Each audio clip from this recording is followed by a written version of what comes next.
أنا صباح الفرح عندنا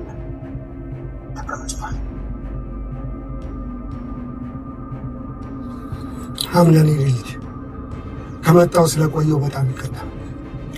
ችግር የለው። ታዲያ ልጄ ማርያም ልጅ በሺ ማደራን እንዳልበላ ተስፋ። አይ አልበላው፣ ደህና ናት። ለምን ወደ ውስጥ አገባ? መጀመሪያ አንድ ማውራት ትልቅ ጉዳይ። እሺ ማውራት እንችላለን። ያው እንደምታየኝ እድሜ ሄዷል፣ እየደከመኝ ነው፣ በሽታዬም እየጸና ነው እና የልጄን ወግ ማዕረግ ማየት እፈልጋለሁ። ሳላይ መሞት አልፈልግም። አባቴ ካርታ አሁን እኮ በጣም ደህና ነህ። ደግሞ ማርያ በጣም ትልቅ ልጅ ሆናለች። መች ይቀርላታል ማግባት? ደግሞም አሁን እኔ ስላለው ሁሉም ነገር ማስተካከል እችላለሁ። አሁን ልጄ ውለታዬን የመክፈያ ጊዜ አሁን ልጅ እሺ ብትለኝና እረፍት ብታደርግ እኔ ወለቴን በዚህ መክፈል እችላለሁ። እንግዲያውስ ልክፈል ካልክ ከአንተ አንድ ነገር ብቻ ነው። እሺ ምን እንዳደርግልህ ነው ፈልገው ነገር? አምነህ ልጄ እኔ የምፈልገው ማርያ ልጄን እንድታገባ ትፈልጋል። ምን?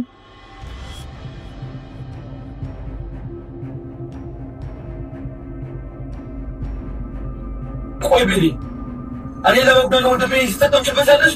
አቶ አምነን ስለ ስራው ለማውራት ይመስለኛል እዚህ ያለ ነው። አዎ ግን እኔን ለመቅጣት ብለሽ ወንድሜ ምንም በማያውቀው አትውጂው። ባሮክን ወድጄው ነው ፍቅሩን የተቀበለው። ምን ይታወቃል?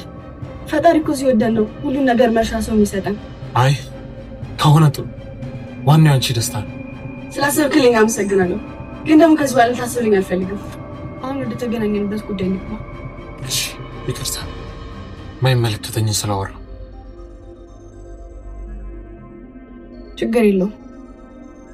ያው በቅርቡ ድርጅታችን ውስጥ ስብሰባ ይኖረናል እና እንዴት አድርገን ድሮ ያጣናቸውን ነገሮች መመለስ እንደምንችል የምንወያይበት ጊዜ ነው።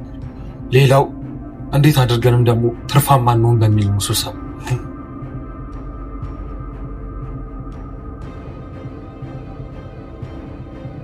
ቤሌንና ማርያ አንድ ቀን ሰርጋቸው እኩል ሊደረግላቸው ነው።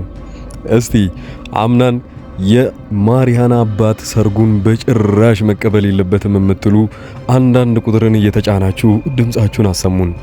ሌላው ቤሌን ብዙዎቻችሁን በዚህኛው ክፍል አናዳችኋለች። አሁንም ቢሆን እንደገገመችና ነገሩን እያባባሰችው ያለችው ራሷ ቤሌን ሆና ተገኝታለች። አምናን ግን ተስፋ ሳይቆርጥ አሁንም ቢሆን እየለመናት ነው ያለው። እሷ ግን ፍንክች አላለችም። በጭራሽ የማደርገውን ነገር አውቃለሁ እያለች ነው። እስቲ ለቤሌን ምን አይነት መልእክት እንዳላችሁም በዚሁ ልክ ኮሜንት ላይ ያስቀምጣችሁልኝ። ሌላው ደግሞ ጄሪን ለመጀመሪያ ጊዜ ባለፈው ክፍል ላይ ስላያችኋት ሁላችሁም እንግዲህ ኮንግራ በሏት።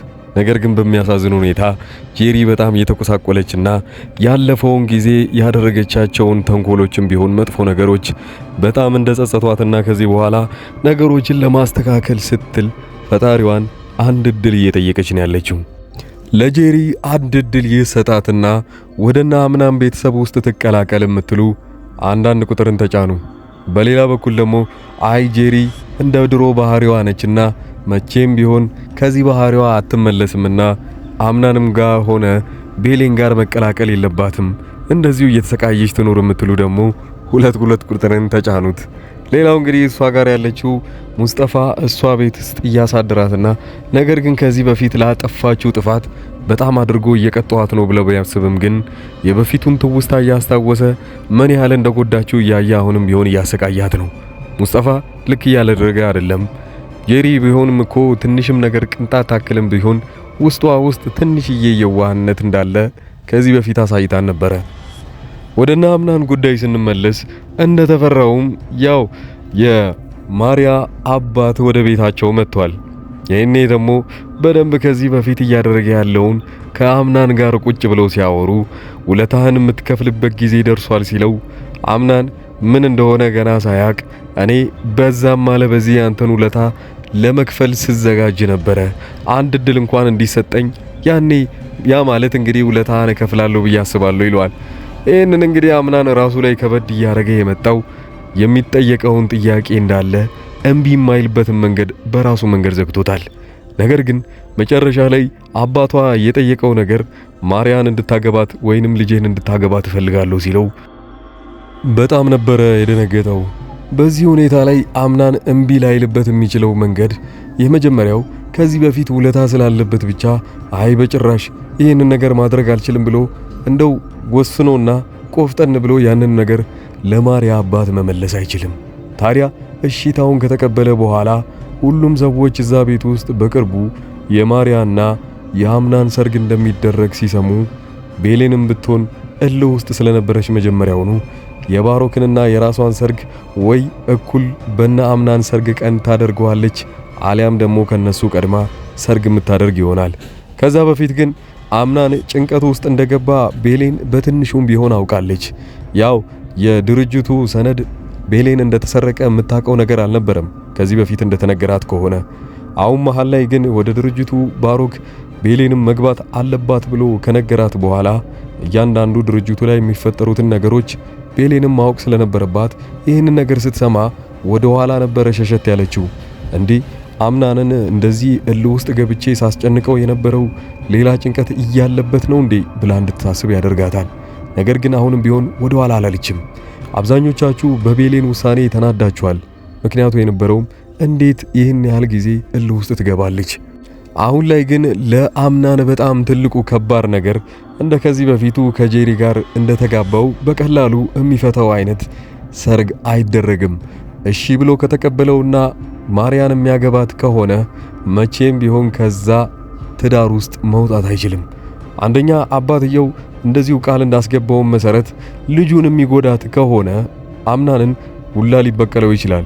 ማኩረፍ ብቻ አይደለም፣ አምናን ደግሞ በራሱ በኩል የማርያን አባት መቼም ቢሆን ሊያስቀይመውና ሊያስከፋው አይፈልግም። እያንዳንዱ የሚጠይቃቸውን ነገሮች ሊያደርግለት ይችላል። አምናን በሁለት ነገር ሰርጉን ሊቀበል ይችላል። የመጀመሪያው ቤሌን ተስፋ አስቆርጠዋለች። ብዙ ጊዜ የለመናት እምቢ ስላለችው አሁን ላይ እምቢም ብል ይሄንን ሰርግ ብቻዬን መቅረቴ ነው፣ ስለዚህ እንደውም አግብቼ እሷን ማቃጠል አለብኝ፣ ለምን እምቢ አለችኝ ብሎ እንደዚህ አይነት እልህ ውስጥም ስለሚገባና የማርያ አባትም ጫና ስላለበት ሊያገባት ይችላል። አሊያም ደግሞ ምናልባት ከቤሌን ጋር ቀድሞ ታርቆ ቢሆን ኖሮ አይ ቤሌንንማ ድጋሚ ማስከፋት አልፈልግም፣ አሁን እኮ ከዚህ በኋላ ላላስከፋት ቃል ገብቼላታለሁ፣ እንደምንም ነው የተታረቅነው፣ ከዚህ በኋላ እሷ መከፋት ስለሌለባት በፍጹም ከድርጅቴም አትበልጥም፣ እሷን ማግባት የለብኝም ብሎ የማርያን አባት ሰርጉን በፍጹም እንደማይቀበለው ሊናገር ይችል ነበረ። አሁንም ታዲያ እንዳያችሁት ከሆነ ቤሌን እልህ ውስጥ ብቻ ስላለች አምናን ሰርጉን ተቀብሎ እሺ ብሎ በቅርቡ እዛው ቤት ውስጥ ሰርግ ሊያደርግ ይችላል። ቤሌን ደግሞ በራሷ በኩል ይሄንን ስትሰማ እንግዲህ እንዴት እሺ አላት፣ ለምን ሰርጉ ሊደረግ ይችላል እንዴ ብላ ወደ ኋላ መልሳ ልትጸጸቱላት ትችላለች። እንደዛ እየለመናት እምቢ ማለቷ። አሊያም ደግሞ አሁንም ከእልህ ውስጥ ካልወጣች ሰርግ ጭራሽ አደረገ፣ እኔም በቅርቡ ሰርግ ማድረግ አለብኝ ከባሮክ ጋር ብላ እሷም ባሮክም ቢሆን ቀድመው ሰርጋቸውን ሊያደርጉ ይችላሉ። ባሮክ መጀመሪያውኑ የሚፈልገው አምናን እንዲናደድና እንዲበሳጭለት ስለሆነ ቤሌን በምታመጣው ሐሳብ በደንብ አድርጎ ይስማማል። እንደውም ሰርጉን ቀድመው ሁላ ሊያደርጉ ይችላሉ። አሊያም በዕለት ሁለት ቀን ካደረጉት የሁለታቸውም ሰርግ የተበላሸ ሰርግ ይሆናል ማለት ነው። ባሮክ ለምን ይመስላችኋልኝ ቤሌንን ወደ ድርጅቱ እንድትቀላቀልና ባለቤቱ ስለሆነች ብቻ ከድርጅቱ እሷም የሆነ ድርሻ ማግኘት እንዳለባትም ጭምር ተናግሮ እሷ ድርጅቱን በሱ በኩል ያለውን እንድትመራ የፈለገው? ባሮክ ስለሚወዳት ስለሚያፈቅራት አይደለም፣ ወይንም ደግሞ ለቤሌን ስለሚያስብላት አይደለም። ለወደፊቱ ጦርነት በደንብ አድርጎ እየተዘጋጀ ነው። አሁን ላይ ድርጅቱን ውክልና የሰጣት ለቤሌን ስለሆነ አምናን ወደፊት ላይ ምናልባት ባሮክ እየሰራ ያለው ወንጀልና ተንኮሎች እንዳለ ከነቃበት በዛን ሰዓት ላይ ሊያጠቃው የሚችለው ለምሳሌ ድርጅቱን ሁለቱ ከሆነ የሚያስተዳድሩት አምናን በቀላሉ ባሮክን ሊያባረው ይችላል። አሊያም ደግሞ በድርጅቱ በኩል የሆነ ጉዳት የሚያደርስ ከሆነ ሊያሳስረው የሚችለው ብሎ ባሮክን ነው። ነገር ግን ቤሌን እስከሆነች ድረስ በቤሌን በኩል ጥቃቱን ይፈጽማል። ባሮክ በድርጅቱ በኩል ያለውን ነገር እንደዛ ሲፈጽምና የሆነ ጥፋት ሲያጠፋ አምናን ማን ነው ይሄንን ነገር ያደረገው ብሎ ነገሩ ሲፈትሸው በሷ ስም የተያዘው ቤሌን ስለሆነች ቤሌን ጋር ይጋጫሉ ማለት ነው። ቤሌንን ደግሞ ወይ ደፍሮ አያሳስራትም አሊያም ደግሞ ከሷ ጋር ጸብ ስለሚጀምር በቀላሉ ሊጎዳትም እንደማይችል ስለሚያውቀው ባሮክ ፊት ለፊቱ ያስቀመጣት ቤሌንን አምናን በሚያደርገው ነገሮች እንዳለ እሱ እንዳይመታና ፊቱ እንዳይታይበት ነው። ያ ማለት በሷ በኩል ለሚያደርጋቸው ነገሮች እንዳለ እያንዳንዱ ተጠያቂ የምትሆነው ቤሌን ራሷ ናት ማለት ነው። ይሄ ሁሉ ሳይገባት እሷ ለእልህ ብላ ከባሮክ ጋር ጓደኝነት መፍጠሯ ለወደፊቱ በጣም ትልቅ ጉዳት ያደርስባታል። አብዛኞቻችሁ የቤሌንን ትልቁን ጥፋት አይታችኋል። በድብቅ ያኔ ባሮክ በሰማቸው ሰዓት ላይ ሁለቱም እንደሚፋቀሩና ከዚህ በኋላ ሁለቱ አንድ ላይ መሆን እንደማይችሉ ሲገባው ባሮክ ሆን ብሎ ቤሌንን አፈቅርሻለሁ ይላታል። በዛ ሰዓት ላይ ንዴት ላይ ስለነበረች በቀላሉ ፍቅሩን እንደምትቀበለው ያውቅ ነበረ። ባሮክ ምን ያህል አውሬ እንደሆነ ታያታላችሁ። ያኔ ሰነዱን በአንድ ቀን ውስጥ አምናን እንደዛ ልጅቷን ሲለማመጣት እሷ ግን ያለችበት ድረስ በአንድ ቀን ሄዶ ሰነዱን ሲጠይቃት ባሮክ ምን ያህል አደገኛ ሰው እንደሆነ በዛ ማወቅ ትችላላችሁ። ነገር ግን አሁን ቤሌን ለእልህ ብቻ ብላ እማየውን ሰው ጋር ቆማለች። ያውም ከማያፈቅራትና ለበቀል ብቻ ከሚፈልጋት ባሮክ ጋር። እሷ ግን በሰዓቱ የተቀበለችው ለእልህ ብቻ እንደሆነ ስለገባት ብቻ ባሮክን ላለመጉዳት ስትል በጊዜ ሂደት እለምደዋለሁ እንጂ ቀስ ብዬ ነገሮች እንዳለ ከባድ ናቸው ለኔ እና እንድትጠብቀኝ እፈልጋለሁ ትሏለች።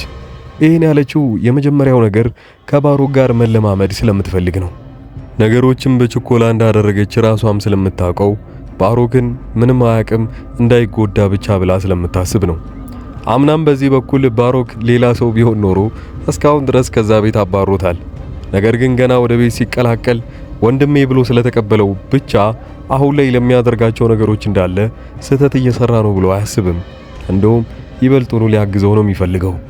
አምናንና ቤሌን በዚህ ሁኔታ ላይ ብዙም መቀጠል አይችሉም። አንዳቸው በጣም ይጎዳሉ። ቤሌንም ብትሆን እልሁ ሲወጣላትና ነገሮች ሲረጋጉላት ያደረገችው ነገር እንዳለ እየቆጫት ይመጣል። ምናለ ይህንን ነገር ባላደረኩት ማለቱ አይቀርም። ቤሌን ደግሞ ይህን ነገር ትበል እንጂ አምናን እሷን ለመካስ ሲል ብዙ ጥረቶች አድርጓል። ከሷ ይቅርታንም ከአንዴም ሁለቴም ሶስቴም ጠይቋታል።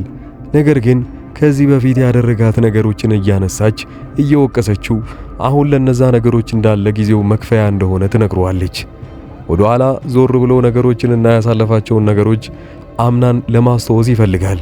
ያኔ እንደምታፈቅረው እሱን ማጣት እንደማትፈልጉላ እንደነገረችው ትዝ ሲለው እንዴት በቀላሉ እንደዚህ አይነት ውሳኔ ትወስናለች? ያጠፋው ጥፋት ይሄን ያህል ከባድ ነው እንዴ ብሎ እንዲያስብ ነው ያደረገው። ነገር ግን አሁንም ጊዜው መመለሻው መንገድ እየፈለገ ባለበት ሰዓት ላይ ለአምናን ሶስተኛው ወይንም ትልቁ ጦርነት የሚያስነሳ ችግር መጥቶበታል። ለዛውም ቤሌን በማትረዳው መንገድ። ከቤሌን ጋር ትንንሽ ግጭቶች በሚፈጠሩበት ጊዜ አምናን በጣም ትላልቅ ነገሮች፣ ችግሮች እሱን እያስቸገሩት እንደነበረም ጭምር ታውቃላችሁ። ነገር ግን ቤሌን አሁን ላይ እንለያይና ከዚህ በኋላ አንድ ላይ መሆን የለብንም ብላ በምታስቸግርበት ጊዜ ደግሞ ሰርግ ይመጣበታል። አምናን ይህንን ሰርግ እምቢ ማለት አይችልም። እምቢ ካለም ደግሞ የሚመጣበትን ነገር ያውቃል። እዛ ውስጥ ያለችውን ማርያን ያስከፋታል። አባቷም ጭምር ከሱ ስንት ውለታ ያደረገለትን ሰውዬ ድጋሚ ሊያስከፋው ነው።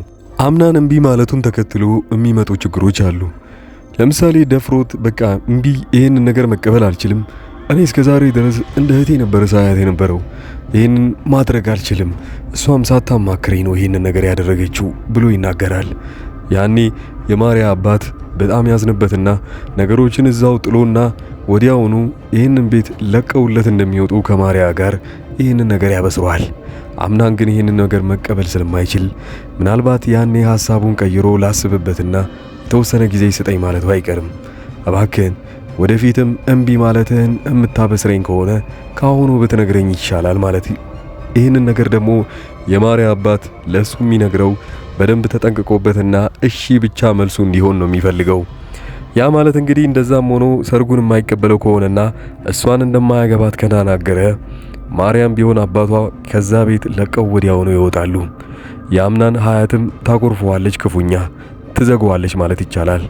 እሷ ዘጋችው ማለት ምናልባት ከቤቱ ሁላ ሊወጣ ይችላል ማለት ነው።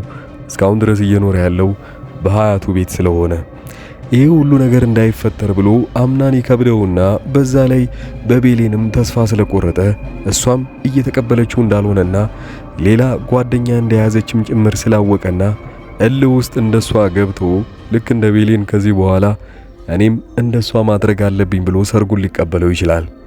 ሰርጉን ተቀበለውና ያንን እዛ ቤት ውስጥ እያንዳንዳቸው ሰው መስማታቸው አይቀርም በቅርቡ ሰርግ እንደሚደረግ። ይህንን ነገር እያንዳንዳቸው ቀስ በቀስ ሲሰሙት እነ እናት ዛሃራ በጣም ያዝናሉ። ያው ነገሮቹ በዚህ ልክ እንደዚህ መሆን እንዳልነበረባቸውና እናት ዛሃራ ከዚህ በፊት መከር ያደረገቻት ቤሌንን እሷም የሆነ የሚያስቀና ነገር ማድረግ እንዳለባትም ጭምር። በነገራችን ላይ ራሷ እናት ዛሃራ ወደ ውጪ ብቻዋን ስትወጣ አምናንን ለማበሳጨትና እንዲቀና ለማድረግ ስትል ከሰው ጋር ነው የወጣችው። ከዚህ በኋላ ተቀይራለች እያለች ነበረ። ሙስጠፋ ከረፈደም ቢሆን ወደዛ ቤት ውስጥ ተቀላቅሏል። ቤቱ እያጽናናትና ምንም እንኳን ቢሆን ከዚህ በፊት ለፍቅሩ በቀል ሲል እሷን ለመበቀል ቢሆንም ቤቷ ያስቀመጣት ጄሪ አብረዋለች። አምናን ፊቱን ያዞረው ሙስጠፋ ላይ ሲፈንን ጉዳይ ያቃል ብሎ እሱን ለብቻው ሊመረምረው ይፈልጋል። ሙስጠፋ ግን ወደዚህ ቤት ውስጥ ተቀላቀለ ማለት ለቤሌን ምናልባት ትክክለኛ መካሪና ወንድሟ ሊሆን ይችላል። እሷ እያደረገች ያለችው ነገር ልክ እንዳልሆነ ሊነግራት ሲል ቤሌንም ቢሆን አይ ተው በቃ ለሌሎቹ ልትመክረኝ ከሆነ አያስፈልገኝም፣ እስካሁንም አርፍጃለሁ እንደዚህ ባለመሆኔ ብላለች። እውነት እስቲ እናንተ በትክክለኛ ውሳኔያችሁ ወይንም ደግሞ ቀጥታ ለማንም ሰው ሳታዳሉ ወስኑ ብትባሉ ቤሌን እንዳሁን እያደረጋት እንዳለው ያምርባታል ወይ? አለባበሷና መኳኳላ ወይንስ የቀድሞዋ ቤሌን ናፍቃችኋለች? የራሳችሁን ሐሳብ ኮሜንት ላይ አስቀምጡልኝ። በዚሁ አጋጣሚ ቀጣይ ክፍሎች ላይ የምናያቸውን ነገሮች እንዳለ እያነሳን እንሄዳለን። እስካሁን ድረስ አብራችሁኝ ያላችሁ ሰዎች ካላችሁ ቻናሉን ሰብስክራይብ ማድረጋችሁን አትርሱ። አብዛኞቻችሁ አዲስ ናችሁና። ሌላው በሌሎች በሳቤላ በዳጣ ድራማና በብዙ ድራማዎች እንገናኛለን። እስከዛው ድረስ መልካም ጊዜ ብያለሁ።